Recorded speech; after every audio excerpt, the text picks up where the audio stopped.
კიდევ ერთხელ მოგესალმებით. მე ქრონიკა კვერენჭილაძე ვარ და გიყვებით ახალ ამბებს. გამოშვებაში თქვენ ნახავთ.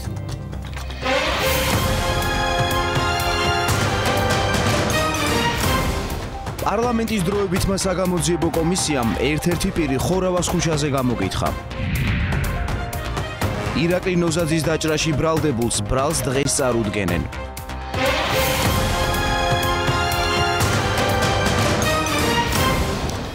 მომღერალ ირაკლი ნოზაძის დაჭრის საქმეზე დაკავებულებს ბრალს რამდენიმე წუთში ოფიციალურად წარუდგენენ. ადვოკატები და გამომძებლები უკვე მთავარ სამმართველოში არიან. ბრალის წარდგენის შემდეგ დაინიშნება სასამართლოს სხდომა. ლევან კვატაშიძე გვერდება ახლა პირდაპირ ეთერში. ლევან, დაკავებულთა ინტერესების დამცველები რას ამბობენ? ნათია თოფურიას ადვოკატი აცხადებს, რომ მისი დაცვის ქვეშ მყოფი სრულად თანამშრომლობს გამოძიებასთან, აღიარებს ჩადენილ დანაშაულს, კერძოდ იმას, რომ დაჭრის შემდეგ მან არ შეატყობინა თათა ჯანჯღავას მიერ ჩადენილი დანაშაულის სამართალდამცველებს, რაც შეეხება თვითონ დაკავებულ თათა ჯანჯღავას და მის პოზიციას, რომელიც დაკავებული არის ასევე მომღერლის დაჭრის საქმეზე, ადვოკატი განმარტავს, რომ ისინი არ ეთანხმებიან განზრახ მკვლელობის მცდელობის მუხლით დაწყებულ ძიებას, რადგან ადვოკატის ინფორმაციით ჯანჯღავა იცავდა თავს მომღერლისგან, რადგან არსებობდა მისი მხრიდან ფიზიკური ძალადობის განმეორების საშიშროება. ადვოკატის ინფორმაციით სწორედ აქედან გამომდინარე მათ საქმეზე დანიშნეს ექსპერტიზა იმის დასადასტურებლად, რომ თათა ჯანჯღავას მომღერალ ირაკლი ნოზაძის მხრიდან აქვს სხეულზე მიყენებული ფიზიკური დაზიანებები. ამ ეტაპზე, როგორც უკვე ცნობილია, ადვოკატები ელოდებიან ბრალის ოფიციალურად წარდგენას, საქმის მასალების გადაცემას და სწორედ ბრალის დადგენილების შინაარსიდან უნდა გაირკვეს რეალურად თუ რა გახდა თათა ჯანჯღავას მხრიდან მომღერალ ირაკლი ნოზაძის დაჭრის მთავარი მოტივი. ჯანჯღავა თავად პირველი გახდა მსხვერპლი თავდასხმისა, როგორც სიტყვიერი, ასევე ფიზიკური შეურაცხყოფის. და იყო საშიშროება, განმეორებულიყო ნოზაძის მხრიდან იგივე ფაქტი. ჯანჯღავას აქვს დაზიანებები. ექსპერტიზა ჩაუტარდა, პასუხი ჯერ არ ვიცით, მაგრამ სავარაუდო პასუხი მაინც ვიცით, აი ჩვენი შეხედულებიდან და თვითონ ტრამვიდან გამომდინარე. რაც შეეხება იმ გარემოებას, რომ ეგ რამოდენიმე აზრი არის გაიჟღერა, ნუ თავიდან სამწუხაროდ ისეთი შეიქმნა, რომ თითქოს ერთი მხარეა ყველაფერში მართალი, მეორე მხარეა მტყუანი. აქ სხვადასხვა აზრები გამოითქვა, მაგრამ ყოველ შემთხვევაში ჯერ ყველაფერზე ნაჩქარებია საუბარი. ადრეა, ჯერ იმიტომ, რომ ძალიან ბევრი დეტალია გამოსარკვევი. ისე შემიძლია გითხრათ, რომ რა ვერსიებმაც გაიჟღერა, არც ერთის გამორიცხვა არ შეიძლება. თავს იცავდა თქვენი დაცვის ქვეშ მყოფი? მას შეექმნა საშიშროება, რომ განმეორებით გამხდარიყო თავდასხმის მსხვერპლი. ახლა მამაკაცი რომ უშტით და ხელით უპირისპირდება ქალს, ალბათ რაღაც ხალის თავის ადეკვატურ ზომებს იღებს. მის მიერ მიცემული ჩვენებით, რაც ჩემთვის არის ცნობილი, მე ცოტა მოგვიანებით ჩავერთე ამ საქმეში, ფაქტიურად დასტურდება ის ბრალი, რასაც მას ედავებიან ამ წუთისთვის.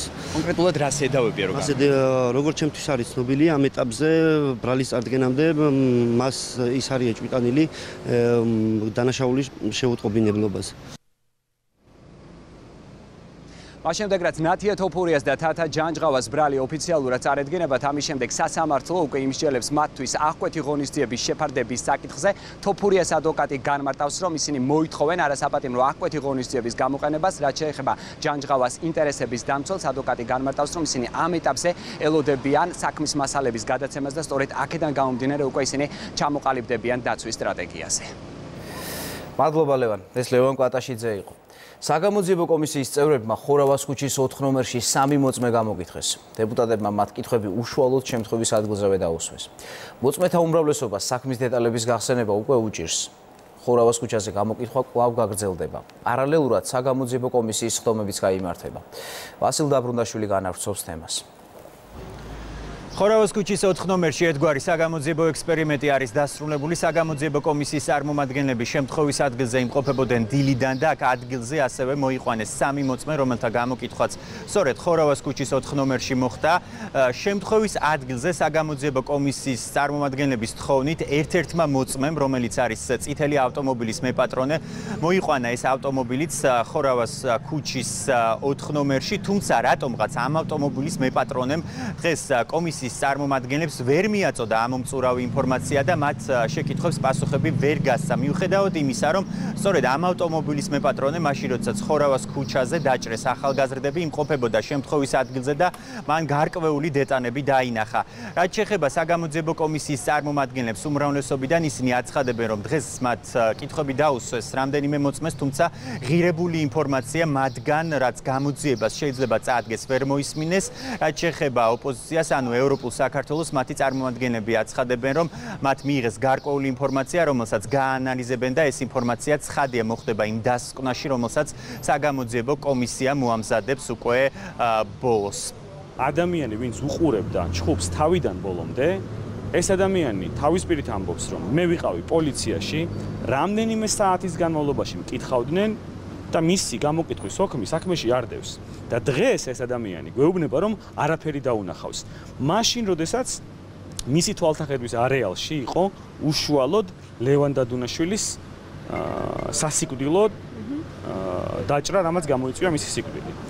ამიტომ კომისია მუშაობას განაგრძობს, ჩვენთვის ყოველდღიურ რეჟიმში სულ ახალ-ახალი დეტალები ხდება ცნობილი და მე არ მინდა გავუსწრო წინასწარ მოვლენებს, მაგრამ ყველა ეს ფაქტი და გარემოება იქნება ჩვენს მიერ შეფასებული დასკვნაში. ჩვენ აქ შევხვდით ერთ-ერთ ადამიანს, რომელიც შემთხვევის ადგილზე იმყოფებოდა, მანქანაში იჯდა, მის წინ ხვდებოდა ერთ-ერთი მოზარდის მკვლელობა და ასევე ორ ადამიანს, რომლებიც მეზობლები არიან და შეიძლება ფლობდნენ გარკვეულ ინფორმაციას. მიიღეთ რამე ინფორმაცია? ინფორმაცია მივიღეთ ბუნებრივია და უბრალოდ ამ ინფორმაციის ანალიზი, ისევე როგორც სხვა მოწმეების ინფორმაციის ანალიზი გავაკეთებ და მერე გვექნება ამის შეფასება. გუშინ დავიწყეთ თვითმხილველი მოწმეების გამოკითხვა, გავაგრძელებთ დღეს.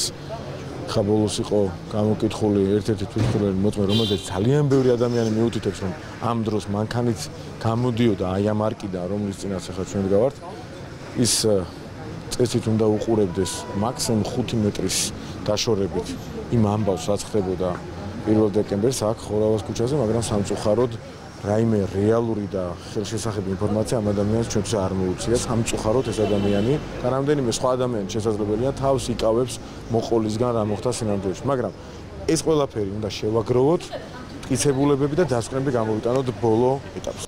მსგავსი ტიპის საგამოძიებო ექსპერიმენტი ხორავას ქუჩის 4 ნომერში სავარაუდოდ ჩატარდება ხვალაც, ადგილზე იგეგმება რამდენიმე მოწმის მოყვანა. რაც შეეხება უკვე საგამოძიებო კომისიის ხდომებს, კომისია მუშაობა საკანონმდებლო ორგანოში განაგრძობს უკვე შაბათს დაგეგმილი არის, რომ კომისიის წევრები შეხვდებიან სახალხო დამცველს და ასევე არასამთავრობო ორგანიზაციის წარმომადგენლებს და ასევე არსებული ინფორმაციით შაბათს უკვე საკანონმდებლო ორგანოში მოусმენენ შინაგან საქმეთა სამინისტროს წარმომადგენელსაც. ვასილ დაბრუნდაშვილი საუბრობდა ქრონიკის ეთერში. ნარკოტიკული საშუალების უკანონო შეძენა შენახვის და საქართველოში უკანონო შემოტანის ბრალდებით ქუთაისის აეროპორტში დააკავეს ერთი ადამიანი. სამართალდამცველებმა სხვადასხვა დასახელების აკრძალული ნივთიერებები ამოიღეს. ასევე განსაკუთრებით დიდი ოდენობით ნარკოტიკული საშუალების შეძენა შენახვის ბრალდებით კიდევ ერთი მოქალაქე ლაგოდეხის მუნიციპალიტეტის სოფელ კაბალში აიყვანეს. შინაგან საქმეთა სამინისტრომ ბოლო 1 კვირის განმავლობაში 5 ნარკორეალიზატორი დააკავა და განსაკუთრებით დიდი ოდენობით სხვადასხვა დასახელების ნარკოტიკი ამოიღო. დიდი ოდენობით ნარკოტიკული საშუალების უკანონო შეძენა შენახვა გასაღების ბრალდებით მარნეულში 4 ნარკორეალიზატორი დააკავეს. მათ მიერ ჩადენილი დანაშაული 7-დან 14 წლამდე ვადი თავისუფლების აღკვეთას ითვალისწინებს. კიდევ ერთი ფაქტია გამოვლენილი ნარკოტიკული საშუალებების ინტერნეტით რეალიზაციასთან დაკავშირებით. ჩატარებული ოპერატიულ საგამოძიებო ღონისძიების შედეგად პოლიტკოვსკაიას ქუჩაზე მდებარე სასაფლაოს ტერიტორიაზე ნარკოტიკების გასაღების ბრალდებით დაკავებულია უკრაინის რესპუბლიკის მოქალაქე, დროებით თბილისში მცხოვრები პირი. დაკავებულის პირადი ჩხრეკისას ამოღებული იქნა 8 შეკრა დაფასოებული სარეალიზაციოდ გამზადებული სხვადასხვა დასახელების სინთეთიკური ნარკოტიკული საშუალებები. ნარკოდანაშაულისათვის კიდევ ერთი პირი ქუთაისის აეროპორტში დააკავეს. შინაგან საქმეთა სამინისტროს ცენტრალური კრიმინალური პოლიციის დეპარტამენტის თანამშრომლებმა 1980 წელს დაბადებული პირი განსაკუთრებით დიდი ოდენობით ნარკოტიკული საშუალებების უკანონო შეძენა შენახვისა და საქართველოში უკანონო ჩემოტანის ბრალდებით დააკავეს. კახეთის პოლიციის დეპარტამენტის თანამშრომლებმა კი ლაგოდეხის რაიონის სოფელ კაბალში 1998 წელს დაბადებული პირი განსაკუთრებით დიდი ოდენობით ნარკოტიკული საშუალების შეძენა შენახვის ბრალდებით დააკავეს.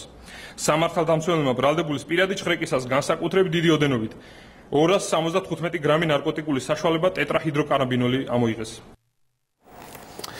პარლამენტში სტრუქტურულ ცვლილებაზე საკანონმდებლო პაკეტი ოფიციალურად დარეგისტრირდება. ამ საკითხის განხილვა მომავალ კვირას იგეგმება, თუმცა დეპუტატები შეფასებებს დღესაც აკეთებენ. ოპოზიცია მიიჩნევს, რომ სტრუქტურულ ცვლილებას რეალური შედეგი არ იქნება და არც ხარჯები შემცირდება. ამიტომ მმართველი გუნდის ოპონენტები დოკუმენტს მხარს არ დაუჭერენ. განსხვავებული მოსაზრება აქვთ ოცნებაში.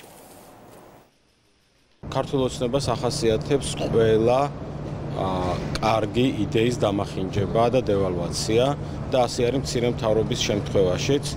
უბრალოდ იმის თქმა, რომ ჩვენ ხარჯებს არ გავიზრდით, რასაც ახლა პრაქტიკულად ამას ამბობს მამუკა ბახტაძე, ეს ნიშნავს მცირე მთავრობის იდეის არასწორ გაგებას. ზოგიერთი ჩვენი ოპონენტს მე მგონი შეცდომაში შეყავს, თქვენ შეყავთ შეცდომაში და ჩვენი მოქალაქეები რაც თავარია, რომ თითქოს და არანაირი დაზოგვა ადმინისტრაციულ დანახარჯებს არ მოხდარა, წლიდან წლამდე მცირდება ადმინისტრაციულ დანახარჯები როგორც თლიანში და პროდუქტთან, ისე როგორც ბიუჯეტის წილი და ამის გარდა კონკრეტულად 2017 წელს მოხდა 100 მილიონამდე თანხის დაზოგვა. ყველაზე მთავარი არგუმენტი რისთვისაც ჩვენ ვახდენთ სამინისტროების შერწყმას არის ის, რომ გადაწყვეტილების მიღებიდან მოქალაქემდე სიკეთის მისვლის დრო შემცირდეს. ჩვენ მივიღეთ გადაწყვეტილება, რომ შევამციროთ ასევე ბიუროკრატიული ხარჯები.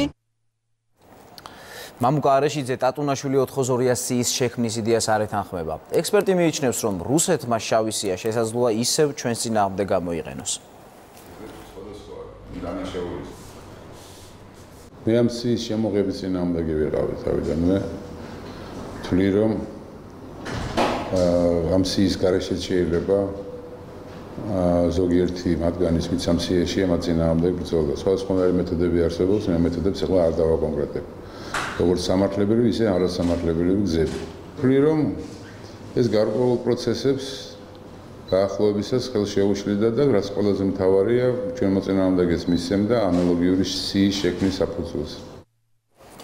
ოკუპირებულ ცხინვალს საკუთარი შავი სია აქვს. დე-ფაქტო პარლამენტის სპიკერის განცხადებით, პარლამენტმა დიდი ხანია შეიმუშავა კანონპროექტი, რომელსაც პირობითად ქართველების მიერ 1992 წელს მოკლული გრიგორის ანაკოების სახელი ჰქვია. პეტრე გასიევის თქმით, ამ სიას წლის ბოლომდე დაამტკიცებენ. გასიევს თბილისში უპასუხეს. ყველას ინტერესი, მათ შორის აფხაზეთში და ცხინვალში ცხოვრების საზოგადოების ინტერესი არის ის, რომ დანაშაული ჩამდენი პირები წარსდგნენ მართლმსაჯულების წინაშე. ამ სიას აქვს მხოლოდ ის დანიშნულება, რომ დანაშაული ჩამდენმა პირებმა დაინახონ, რომ ადამიანის სიცოცხლისა და ჯანმრთელობის ხელყოფა არ დარჩება დაუჟელი. რაც შეეხება ეგრეთ წოდებული რეჟიმის ინიციატივას, მათ ალბათ მოუწევთ, რომ დაარწმუნონ საზოგადოება თუ რის გაკეთებას აპირებენ. თუ აფხაზური მხარე გააკეთებს რაღაც სიას, ეს ვერ იქნება ლეგიტიმური და ეს ვერ იქნება ისია, რომლითაც ვინმე უნდა მისცეს პასუხისგებაში, ვერც საქართველოს დონეზე და ვერც საერთაშორისო დონეზე. ამიტომ მათ შეუძლიათ წერონ და იკითხონ რამდენიც უნდათ, მაგრამ ჩვენთვის მთავარია, რომ ყველა ის ნაბიჯი გადავდგათ, რომელიც ჩვენი მოქალაქეების დაცვას მოემსახურება. ჩვენ გვაქვს ამის ლეგიტიმაცია, ჩვენ გვაქვს ამის ლეგიტიმური უფლება და მე მგონია ჩვენ ვალდებულნიც კი ვართ, რომ ასეთი ნაბიჯები გადავდგათ, რაც შეიძლება მეტი. საქართველოს სავალუტო ფონდისგან $42 მილიონ მეტს მიიღებს. ფონდის აღმასრულებელ დირექტორთა საბჭომ საქართველოს 2018 წლის ეკონომიკის შეფასება დაასრულა. დასკვნის მიხედვით, მაღალი ეკონომიკური აქტივობის შენარჩუნება მოსალოდნელია ხელსაყრელი გლობალური გარემოსა და პროგრამის ფარგლებში გატარებული ეკონომიკური პოლიტიკის ფონზე. სავალუტო ფონდში მიიჩნევენ, რომ ხელისუფლება გონივრული საშუალოვადიანი ფისკალური პოლიტიკის ერთგული რჩება. ძალიან დადებითად აფასებს ფონდი საქართველოში მიმდინარე ეკონომიკურ განვითარებას. ის ეკონომიკური ზრდა, რომელიც პროგნოზირებულზე გაცილებით მაღალია, რა თქმა უნდა, იძლევა იმის რეალურ საფუძველს, რომ ის სტრუქტურული რეფორმები, რომელიც მიმართულია საქართველოში არსებული სტრუქტურული გამოწვევების საპასუხოდ, რაც შეიძლება მოკლე ვადებში იქნეს რეალიზებული, ფონდი მიესალმება საქართველოს მთავრობის ეკონომიკურ პოლიტიკას, როგორც ფისკალური, ისე მონეტარული მიმართულებით. რუსეთი ისევ უდიდეს გამოწვევად რჩება საქართველოს ეროვნული დამოუკიდებლობისთვის. ეს განცხადება საქართველოს პარლამენტის თავმჯდომარემ ვაშინგტონში ამერიკის საგარეო პოლიტიკის საბჭოს მიერ ორგანიზებულ ღონისძიებაზე გააკეთა. ირაკლი კობახიძის თქმით, მიუხედავად საქართველოს კონსტრუქციული და პრაგმატული მიდგომისა, რუსეთს არასდროს უცდია საპასუხო ნაბიჯი გადაიდგა საიმისოდ, რომ საქართველოს ოკუპირებულ ტერიტორიებზე უსაფრთხოების კუთხით არსებული პრობლემები მოგვარებული იყო. პარლამენტის თავმჯდომარემ ყურადღება გაამახვილა უდანაშაულო მოქალაქეთა მკვლელობებზე. რუსეთი კვლავ უდიდეს გამოწვევად რჩება საქართველოს ეროვნული დამოუკიდებლობისათვის და მიუხედავად საქართველოს კონსტრუქციული და პრაგმატული მიდგომისა ურთიერთობებისადმი, რუსეთს არასოდეს უცდია გადაედგა საპასუხო ნაბიჯები იმისთვის, რომ შემცირდეს უსაფრთხოების პრობლემები საქართველოს ოკუპირებულ ტერიტორიებზე. ჩვენ ვხედავთ, რომ იღუპებიან უდანაშაულო მოქალაქეები და ამის ბოლოდროინდელი ნათელი მაგალითია არშილ ტატუნაშვილის სიცოცხლის ძალადობრივი ხელყოფა ცხინვალში მარიონეტული რეჟიმის ხელში. უკვე 10 წელია, რაც საქართველოს მონაწილეობს საერთაშორისო უსაფრთხოების მისიებში მსოფლიოს ყველაზე ცხელ წერტილებში ჩვენს პარტნიორებთან ერთად. ყველაზე აღსანიშნავი საქართველოს ავღანეთსა და ევროკავშირის მისიებში მონაწილეობა, რაც პირდაპირ მიუთითებს იმაზე, თუ რამდენად სერიოზულად ვეკიდებით ჩვენს როლს საერთაშორისო უსაფრთხოებაში. ახალგაზრდა იურისტთა ასოციაცია და საერთაშორისო გამჭვირვალობა საქართველოს იუსტიციის უმაღლეს საბჭოს აკრიტიკებენ. მესამე სექტორი თითქმის 1 წლის განმავლობაში აკვირდებოდა საბჭოს მუშაობას და სისტემაში არსებული ხარვეზებიც აღმოაჩინა. ახლა მარიამ ქართველიშვილი გვერდება პირდაპირ ეთერში. მარიამ, რა წერია არასამთავრობო ორგანიზაციების ანგარიში და რა ხარვეზებზეა საუბარი? დიახ, ქრონიკა, შეიძლება ითქვას, რომ ანგარიში არის საკმაოდ კრიტიკული. არასამთავრობო ორგანიზაციები, რომლებიც თითქმის 1 წლის განმავლობაში მუშაობდნენ დოკუმენტზე, აცხადებენ, რომ კვლავ მნიშვნელოვანი გამოწვევად რჩება სასამართლო სისტემაში არსებული გავლენიანი ჯგუფები და მათი საქმიანობა საერთო სასამართლოებში, ასევე არასამთავრობო ორგანიზაციის წარმომადგენლები ამბობენ, რომ მნიშვნელოვანი ფაქტორი არის და მნიშვნელოვანი ხარვეზებით მიმდინარეობს მოსამართლეების უვადოდ დანიშვნის პროცესი, როგორც იურისტები აცხადებენ, იუსტიციის საბჭოს მოსამართლე წევრები უვადოდ იმ მოსამართლეებს ნიშნავენ ხშირად, ვისაც არ აქვთ საკმარისი კვალიფიკაცია. ასევე ახალგაზრდა იურისტთა ასოციაციის წარმომადგენლები აცხადებენ, რომ იუსტიციის უმაღლეს საბჭოს მოსამართლე წევრების მხრიდან საბჭოს სხდომებზე მიზანმიმართულად მიმდინარეობს განსხვავებული აზრის დევნა. 2017 წელს პარლამენტის მიერ არჩეული არამოსამართლე წევრების უმრავლესობა ვერ გამოავლინა სათანადო პრინციპულობა და ინდივიდუალური ხედვები, რამაც მოსამართლეთა გავლენიან ჯგუფს მისცა შესაძლებლობა იმისა, რომ მათთვის სასურველი გადაწყვეტილებები მიიღონ დაუბრკოლებლად. გარდა ამისა, გამოვლინდა უარყოფითი ტენდენცია საბჭოს საქმიანობის გამჭვირვალობის გაუარესების მიმართულებით. ანგარიშო პერიოდში 45 მოსამართლეობის კანდიდატმა დახურა გასაუბრების ეტაპი, რაც არის უპრეცედენტოდ დიდი რაოდენობა წინა წლებთან შედარებით. ინსპექტორის არჩევის შემდეგ, რომელსაც განეხილა თქვა დისციპლინური საქმესთან დაკავშირებული საკითხები, ინსპექტორის არჩევამდე არსებულ განაცხადებებზე ვრცელდება ძველი წესი, მაგალითად იგივე პრობლემები რჩება არამოსამართლე წევრებთან დაკავშირებით. ჩვენ ვნახეთ საქმეთა განაწილების წესთან მიმართებაში მიღებული ცვლილებები, მაგრამ იქვე ვხედავთ სხვა პრობლემებს, რომელიც სპეციალიზაციასთან დაკავშირებით შეიძლება არსებობდეს ამ სისტემაში. ამიტომაც გამოწვევები არის ძალიან ბევრი და მცირედი ცვლილებები, რომელიც შეიძლება იყოს სისტემაში გაუმჯობესების მიმართულებით, ეს არსებითად ვერ ცვლის სურათს. კრიტიკული ანგარიშის პრეზენტაციას ესწრებოდნენ თავად კრიტიკის ობიექტებიც იუსტიციის უმაღლეს საბჭოს მდივანი ანგარიშს აფასებს როგორც ცალმხრივს და ტენდენციურს, რაც შეეხება კიდევ ერთ მოსამართლე წევრს დიმიტრი გრიტოშვილს, ის ამბობს ნაწილობრივ იზიარებს არასამთავრობო ორგანიზაციების შენიშვნებს და დოკუმენტში არსებულ კრიტიკას. არამოსამართლე წევრი ანა დოლიძე კი ამბობს, რომ საკანონმდებლო დონეზე უნდა განიხილოს ყველა ის ხარვეზი, რომელიც ანგარიში იყო მოცემული. ანგარიში გარკვეული საკითხები არის შეფასებული ცალმხრივად და ტენდენციურად. არის მოყვანილი ერთეული საგამონაკლისო შემთხვევები და არის ამ შემთხვევების განზოგადება გაკეთებული იმდაგვარად, რომ ეს ასე ვთქვათ წარმოჩინდეს, რომ ეს ასე არის საბჭოს ყოველდღიურ საქმიანობაში, რაც ასევე ვფიქრობ, რომ არასწორი არის. თუმცა ჩვენთვის ძალიან საყურადღებო არის ყოველი ასეთი ანგარიში. უარყოფითად გვეთვლება ის, რომ გასაუბრების პროცესში კანდიდატებს ძირითადად უსვამთ შეკითხვებს მათი მენეჯერული უნარის შესამოწმებლად, აგრეთვე მათი ხედვები საქმეთა ნაკადის მართვასთან დაკავშირებით. კანდიდატები, რომლებიც არიან ხოლმე წარმოდგენილი თავმჯდომარის თანამდებობაზე, ისინი არიან მოქმედი მოსამართლეები. ანუ კრიტერიუმები, რაც არის კანონით, კეთილსინდისიერების და კომპეტენციის, ეს უკვე მათ შემთხვევაში შემოწმებულია. პრობლემები უკვე სისტემურ ხასიათს იღებს, რეალურად საბჭოს საქმიანობა არასახარბიელოდ ახასიათებს სასამართლო ხელისუფლებას მთლიანად. ამიტომ მე მოლოდინი მაქვს ძირითადად საქართველოს პარლამენტის მიმართ, რომელიც პრინციპში ვალდებულია, რომ აიღოს ეს ანგარიში და საკუთარი საკანონმდებლო საქმიანობისთვის ის სამოქმედო გეგმად აქციოს. ახალგაზრდა იურისტთა ასოციაციის და საერთაშორისო გამჭირვალობის რიგით მე-6 ანგარიში იუსტიციის უმაღლესი საბჭოს საქმიანობის შესახებ სულ რამდენიმე წუთის წინ დასრულდა პრეზენტაცია. ამ პრეზენტაციას ესწრებოდნენ როგორც იუსტიციის უმაღლესი საბჭოს, ასევე საერთაშორისო ორგანიზაციების წარმომადგენლები. გეტყვით, რომ პრეზენტაციას ესწრებოდა ასევე უზენაესი სასამართლოს თავმჯდომარე ნინო გვენეტაძე, რომელმაც მედიასთან კომენტარის გაკეთება და ანგარიშის შეფასება არ ისურვა. მადლობა მარიამ ქართველიშვილი გვერდებოდა პირდაპირ ეთერში. ადამიანის უფლებათა ცენტრმა და სახალხო დამცველის აპარატმა ქალი და არასრულწლოვანი პატიმრების მდგომარეობის შესახებ ერთობლივი ანგარიში წარმოადგენეს. დოკუმენტი 2017 წლის 15 დეკემბრიდან 2018 წლის 15 ივნისამდე პერიოდს მოიცავს. კვლევის მიხედვით, არასრულწლოვანთა დაწესებულებებში სხეულის დაზიანების ცალკეული შემთხვევები ფიქსირდება. თუმცა მსჯავრდებულები ირწმუნებიან, რომ ეს შემთხვევითი დაზიანებებია. ანგარიშის ავტორები შეშფოთებულნი არიან არასრულწლოვნებში არსებული კრიმინალური სუბკულტურის გამო. კვლევაში ასევე საუბარია ქალთა საპატიმროში დაკავების დროს შემოწმების პროცედურაზე, როცა პატიმარ ქალებს სამოსრულად ხდიან. ანგარიში რეკომენდაციებსაც მოიცავს. ხაზგასმით გვინდა აღნიშნოთ და ერთ-ერთ საყურადღებო მთავარ საკითხად გამოვყოთ არასრულწლოვანთა სარეაბილიტაციო დაწესებულებაში არასრულწლოვნებს შორის კრიმინალური სუბკულტურის გავლენა, ბულინგის პრევენცია, ძალადობის პრევენცია და სწორედ ეს არის ის გამოწვევა, რომელიც უნდა იყოს დაძლეული კომპლექსური მუშაობით და სრული შემოწმების პროცედურაზე, როდესაც ხდება სხეულის სრული გაშიშვლება. ეს პრობლემური პრაქტიკა აღმოჩნდა წინა წლებშიც იყო კრიტიკის საგანი სახალხო დამცველის მხრიდან. ქალთა დაწესებულებაში დამონტაჟ და სკანერები სახალხო დამცველის რეკომენდაციის შესაბამისად, თუმცა პრაქტიკა ამის გამოყენების არის არაერთგვაროვანი. გვაქვს საფუძვლიანი ეჭვი იმისა, რომ დაწესებულებაში არის ნამდვილად კრიმინალური სუბკულტურის ნიშნები.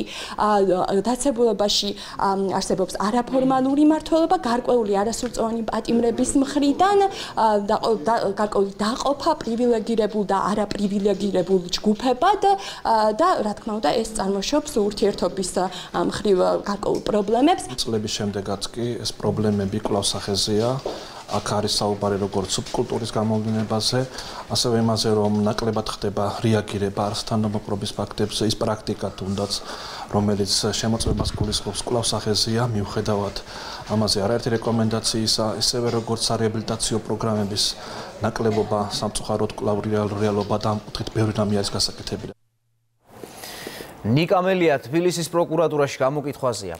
ნაციონალური მოძრაობის ერთ-ერთი ლიდერი საგამოძიებო უწყებაში დაბარებას პოლიციელების წინააღმდეგ შეტანილ სარჩელს უკავშირებს. მელია ამბობს, რომ 11 ივნისს პარლამენტის წინ ზაზა სარალიძის მხარდამჭერ აქციაზე სამართალდამცველებმა უფლებამოსილებას გადაამეტეს. პოლიციამ გახარიან უნდა დაამტკიცოს, რომ მე ჩავიდინე კონკრეტული დანაშაული, რასაც იგი ვერ ამტკიცებს, წინააღმდეგ შემთხვევაში მას მოუწევს დასჯა ყველა იმ მაღალი თანამდებობის პირებისა, რომლებმაც უკანონოდ კონსტიტუციის ფეხქვეშ გათევლით დააკავეს პარლამენტის წევრი, რომლის დაკავება შესაძლებელია მხოლოდ პარლამენტის თანხმობით. გამოძიება დაწყებული არის მთავარი პროკურატურის ინიციატივით, ასევე ჩვენი განცხადების საფუძველზე, თუმცა ჩვენთვის უცნობი არის კონკრეტულად რა მოხლით არის დაწყებული გამოძიება. გამოკითხვის პროცესში დეტალურად მისცემს ის განმარტებას, მისი დაკავების ვითარების, დამკავებელი პირების შესახებ და დააფიქსირებს თავის პოზიციას ხსენებულ სისხლის სამართლის საქმეზე. მიხეილ სააკაშვილისა და თემურ ჯანაშიას მიერ საბიუჯეტო სახსრების გაფლანგვის საქმეზე კონტრდაზვერვის ყოფილი თანამშრომელი დაკითხეს. მამუკა ლომიძე პროკურატურამ წინასხდომაზეც გამოკითხა. მოწმემ დღესაც დაადასტურა, რომ საფინანსო სამეურნეო განყოფილებაში დოკუმენტაციის შემოწმებისას საქაღალდეში ჩაკერებული ატაკები და დაურეგისტრირებელი საბუთები ნახა. მოწმე ირწმუნება, რომ თანხა ოპერატიული მიზნებისთვის არ გახარჯულა. დაცვის მხარეს აინტერესებს, რატომ მივიდა მამუკა ლომიძე სახელმწიფო დაცვის სპეციალურ სამსახურში საკუთარი ნებით და შესაძლებელი იყო თუ არა მოცულობითი დოკუმენტაციის მცირე დროში შესწავლა. პროკურატურის მტკიცებით, საბიუჯეტო სახსრები 2009-2013 წლებში არამიზნობრივად დაიხარჯა. მათ შორის უცხოეთში ვიზიტებისას ყოფილი პრეზიდენტის სასტუმროების, სტილისტების, მასაჟისტის, მზარეულის და ავტომანქანების მომსახურებაზე. ვერც თემურას ჯანაშია და ვერც CDS-ს რომელიმე სხვა უფროსი ვერ განახორციელებდა ქმედებებს იმისგან განსხვავებულად, ვიდრე განახორციელა. რამდენადაც პრეზიდენტი და უშიშროების საბჭო არიან ის ორგანოები, ვისაც შეეძლო და ის თანამდებობისპირია პრეზიდენტი, ვისაც შეეძლო გრიფით საიდუმლო მიენიჭებინა განკარგულებისთვის, ხოლო სახელმწიფო დაცვის სპეციალური სამსახური ნამდვილად არ იყო უფლებამოსილი, შეემოწმებინა განკარგულების და პატაკის საიდუმლოების საკითხის მიზანშეწონილობა. ეკითხა მოწმე, რომელიც არის შესაბამისი სამსახურის უფროსი, რომელიც ამოწმებს სახელმწიფო საიდუმლოებასთან მიმართებაში დაკავშირებულ საკითხებს. აღნიშნული სამმართველოს დასკვნით დადგენილია, რომ ის პატაკები, რომლითაც ჩამოწერილია საქართველოს ყოფილი პრეზიდენტის ხარჯები, ეს არის მოგზაურობის, დასვენების, გართობის, მეგობრების საჩუქრების ხარჯები, არ შეიცავდა სახელმწიფო საიდუმლოებას. ტერორიზმის საქმეზე ბრალდებულმა რამაზ მარგოშვილმა იმედის ეთერში გასულ მასალაში საკუთარი თავი ამოიცნო. იმის მიუხედავად, რომ მის 2 დღის წინ უარყოფდა, რომ ჩანაწერში მისი ხმა ისმოდა და საქმით დაინტერესებისკენ შინაგან საქმეთა მინისტრს მოუწოდებდა, დღეს უკვე ადასტურებს, რომ თემირლან მაჩალიკაშვილს ხმოვანი შეტყობინება ნამდვილად გაუგზავნა. ხოლო ფული, რომელსაც საუბარში ახსენებენ, ბინის საყიდლად იყო განკუთვნილი და არა დასაქირავებლად. ადვოკატთა ცნობით, მომდევნო პროცესზე მარგოშვილი სკანდალურ ჩვენებას მისცემს. ის სუსის მოქმედი ჩინოსნისა და ახმედ ჩატაევის კავშირებზე ისაუბრებს. პროკურორის განცხადებით, აუდიო მასალა, რომელზეც ზემოთ ვისაუბრეთ, საქმის მასალებში უკვე დევს. მაჩალიკაშვილთან ხიზირს ჰქონდა თანაც არაერთხელ ხშირი კომუნიკაციები, ისინი იცნობენ ერთმანეთს მიუხედავად ასაკობრივი სხვაობისა. დღეს უკვე ხმასთან დაკავშირებით პრეტენზიები აღარ არსებობს და მარგოშვილი აღიარებს, რომ ნამდვილად ეს იყო მისი ხმა. პრეტენზიები ჩვენთან უკვე აღარ გამოუცხადებია, აღნიშნულთან დაკავშირებით ჩვენ უკვე აღარც გქონია საუბარი. ჩვენ აღნიშნული საქმის განხილვა დავასრულეთ ფაქტიურად, გამოვიკვლიეთ ყველა ის პრინციპულება, რაც ამ საქმეზე ქონდა მოპოვებული, მათ შორის ჩვენ გამოვიკვლიეთ ხიზირ მარგოშვილის მობილურ ტელეფონში არსებული ინფორმაცია და მის კომპიუტერში არსებული ინფორმაცია. რაც შეეხება კონკრეტულად თქვენ შეკითხვას აუდიო ჩანაწერებთან დაკავშირებით, მსგავსი აუდიო ჩანაწერები ტელეფონიდან ხიზირ მარგოშვილის რამაზ მარგოშვილის ტელეფონიდან საქმეში არსებობს. დღეს ბათუმში მგზავრები მხოლოდ ავტობუსით გადაადგილდებიან. მიკროავტობუსების უკმაყოფილო მძღოლები კი საჭის ნაცვლად აქციას მართავენ. ზღვისპირა ქალაქში დილიდან გაფიცვა. ხმაურიანმა აქციამ მერიიდან აჭარის მთავრობის სახლთან გადაინაცვლა. მძღოლები იმ ახალ ნორმებს აპროტესტებენ, რომელზეც დღეს საკრებულო მსჯელობს. დაგეგმილი ცვლილებების მიხედვით რეგლამენტი უნდა გამკაცდეს. სამოშთო მიკროავტობუსი უნდა იყოს გამართული, მოწესრიგებული, მუშაობდეს კონდიციონერი. მძღოლი ვალდებული იქნება მგზავრები მხოლოდ გაჩერებებზე აიყვანოს. ცვლილების მიხედვით მიკროავტობუსში გადახდის აპარატები დამონტაჟდება. დღის განმავლობაში კი 450-ის ნაცვლად 250 მძღოლი იმუშავებს. აქციის მონაწილეებს ვიცე-მერი შეხვდა, მაგრამ უშედეგოდ. საბოლოოდ გადაწყდა, რომ მძღოლებს მივლინებიდან დაბრუნების შემდეგ უკვე მერი შეხვდება. მოვიდა ცვლილებები ყველა ქალაქის და სოფლის მარშრუტებს შეეცვალოს მიმართულება. შემცირებები ხდება ამას პლუს მარშრუტები, სადაც მუშაობს 40 მძღოლი რჩება იქ 10 მძღოლი, სადაც მუშაობს 100 მძღოლი რჩება 20 მძღოლი.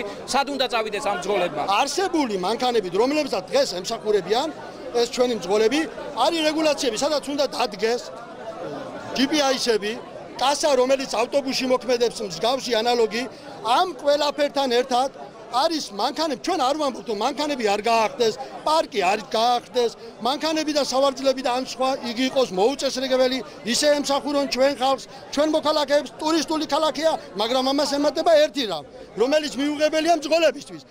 ვინ დააკონტროლებს, ვინ დაცავს, ვინ გააკონტროლებს, ვინ გადაიხდის საფასურს, და ვინ მიიღებს მძღოლთან ფულით შეხება მგზავს აღარ ექნება. აქ არ არის საუბარი თქვენ რაოდენობის შემცირებაზე, აქ არის საუბარი სამართლო ხაზების ოპტიმიზაციაზე.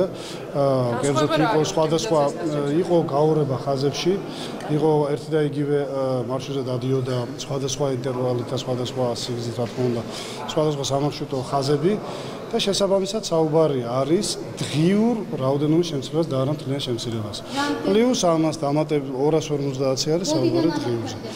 ეს ამოქმედება, ეს უნდა ამოქმედდეს კონკურსის დამტკიცების შემდგომ და კონკურსის ჩატარების შემდგომ. თბილისის მერიის ორგანიზებით ახლა ბიზნეს სექტორის წარმომადგენლებთან შეხვედრა მიმდინარეობს. კახაკალაძე კერძო სექტორს ქალაქში განსახორციელებელ პროექტებს აცნობს. მათ შორის არის მიწისქვეშა პარკინგის და გარე განათების მოწყობა, ავარიული შენობების შანაცვლება და დაუსრულებელი მშენებლობების საკითხის მოგვარება. დღეს მერიამ წარმოადგინა საინვესტიციო პროექტები, რომელიც გონია რომ ბიზნესისთვის იქნება საინტერესო, სხვადასხვა მიმართულებით იყო. ეს არის ქალაქში ლედნატურების მთლიანად შეცვლის პროექტი, მიწისქვეშა პარკინგები იყო ისევ გამოტანილი და კიდევ ერთხელ დეტალურად აუხსენით თუ რამდენად მნიშვნელოვანია ეს პროექტი ქალაქისთვის, ასევე ხრუშოკების შანაცვლების პროექტი იყო გამოტანილი, კოოპერატიული ბინათმესაკუთრების დაზარალებულების პროექტი იყო გამოტანილი. მგონია რომ ინტერესი იქნება ძალიან დიდი, რომ ჩაერთოს ბიზნეს სექტორი. ეს არის ძალიან ეფექტური და ღირებული კომუნიკაცია. რაც შეეხება თვითონ პროექტებს, იყო რამოდენიმე პროექტი წარდგენილი. ზოგიერთი მათგანი პრინციპში უკვე დასრულებული ფორმით იყო, ზოგიერთზე კიდევ ხდება კონცეფციის დამუშავება და ფინანსური გაანგარიშებების მთლიანად შეკვრის შემთხვევაში უკვე იქნება წარდგენილი ბიზნესისათვის.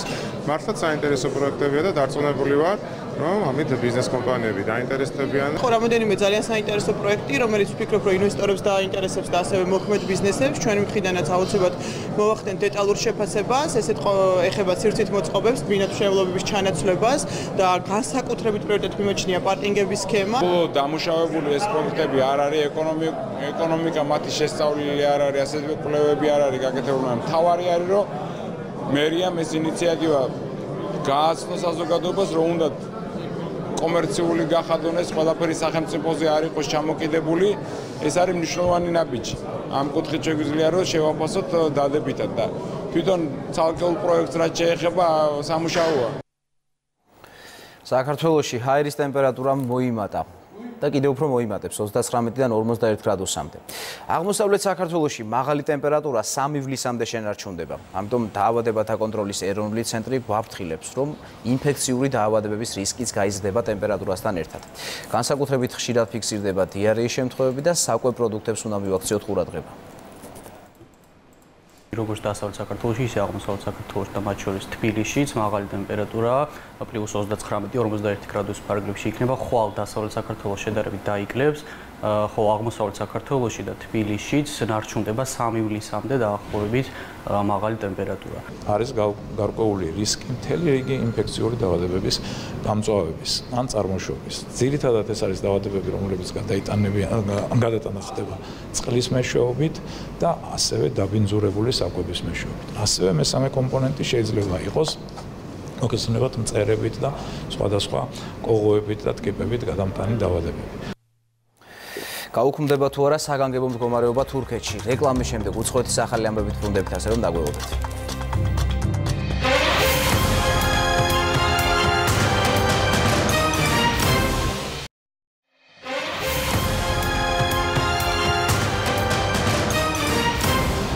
უცხოეთის ახალი ამბებით ბრუნდებით პირდაპირ ეთერს. თურქეთის პრეზიდენტი მზად არის საგანგებო მდგომარეობა გააუქმოს. ამის შესახებ რეჯეფ ტაიფ ერდოღანმა თურქეთის მმართველი პარტიის პარტნიორ ნაციონალისტური პარტიის ლიდერთან გამართულ შეხვედრაზე განაცხადა. საგანგებო მდგომარეობის რეჟიმი ქვეყანაში 2016 წლიდან მოქმედებს. ის თურქეთში სახელმწიფო გადატრიალების მცდელობის შემდეგ ამოქმედდა. თურქეთის პრეზიდენტმა არჩევნების წინ დადო პირობა, რომ გამარჯვების შემთხვევაში საგანგებო მდგომარეობის რეჟიმს აღარ გაახანგრძლივებდა.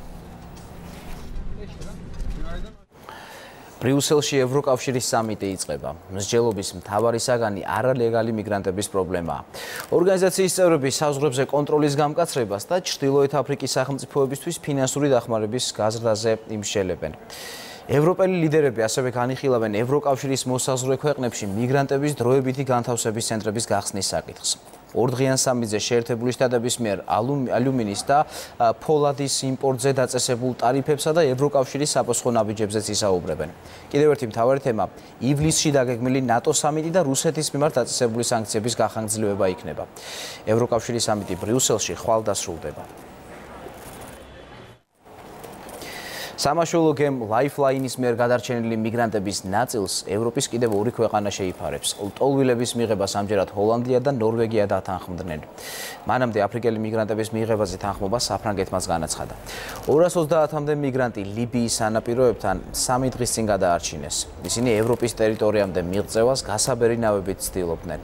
იტალია და მალტა გემზე მყოფი მიგრანტების მიღებაზე უარს ამბობდნენ. მოგვიანებით გადაწყდა, რომ ტოლვილებს რამდენიმე ევროპული ქვეყანა შეიფარებდა.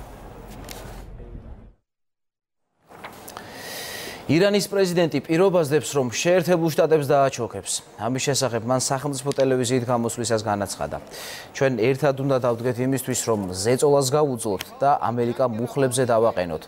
ჩვენ დავძლებთ პრობლემებს და გავუძლებთ ზეწოლას. ჩვენ არ დავთმობთ ჩვენს დამოუკიდებლობას, აღნიშნა ჰასან როუჰანი.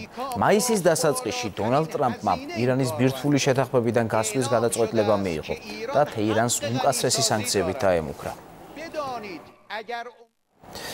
ირანის სამხრეთ-დასავლეთში ნავთობგადამამუშავებელი ქარხანა იწვის.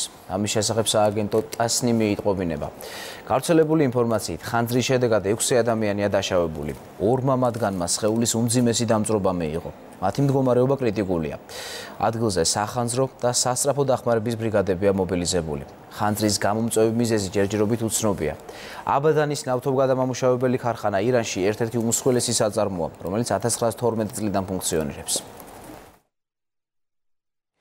სტიქიას ებრძვიან ჩინეთში. ხანგრძლივმა სეზონურმა წვიმამ ქვეყნის სამხრეთ-დასავლეთ რაიონებში მდინარეების ადიდება გამოიწვია. შედეგად ათობით დასახლებული რაიონი დაიტბორა. ყველაზე დიდი ზარალი წყალდიდობამ სიჩუანის პროვინციას მიაყენა, სადაც ადიდებულმა მდინარემ წყალსაცავის ჯებირი გაანგრია. სტიქიის ზონიდან 1500-ზე მეტი ადამიანის ევაკუაცია განხორციელდა. ინფორმაცია მსხვერპლის შესახებ ჯერ არ გავრცელებულა. რუსეთმა ფანტასტიკურად იმუშავა იმისთვის, რომ ფეხბურთში მსოფლიო ჩემპიონატი კარგად ორგანიზებული ყოფილიყო.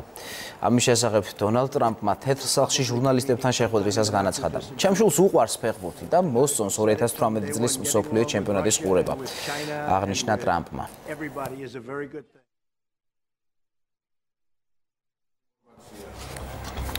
ეს იყო ამ დროისთვის ბოლო ამბავი. imedi.ge-ია დღის ყველა სიახლე თავმოყრილი. ქრონიკა პირდაპირ ეთერს დაუბრუნდება 17 საათზე. ნახვამდის.